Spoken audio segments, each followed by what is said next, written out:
Sederalun, dua pentolan LSM yang selama ini dikenal kerap menyuarakan perlawanan terhadap korupsi di Kabupaten Aceh Singkil ditangkap kepolisian setempat. Keduanya adalah Herman dan Irfan yang disergap petugas sesaat setelah menerima uang dari IB, Kepala Desa Ketangkuhan, Kecamatan Suro. Dari tangan tersangka, polisi mengamankan uang tunai 50 juta rupiah yang diduga hasil memeras dari IB.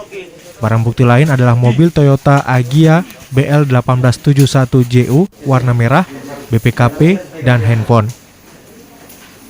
Kapolres AKBP Mike Hardi Wirapraja mengatakan pelaku memanfaatkan video rekaman perbuatan asusila IB dengan seorang wanita.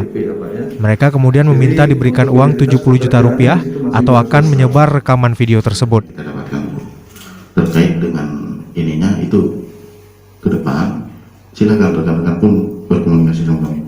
Nggak masalah, karena masih apa yang kami dapatkan ya sebatas itu dulu. Di sisi lain, tersangka Herman juga mengaku sempat menjadi korban pemerasan sang wanita yang sama dengan mengirim uang sebesar 1 juta rupiah agar video dirinya dengan si wanita tak disebar.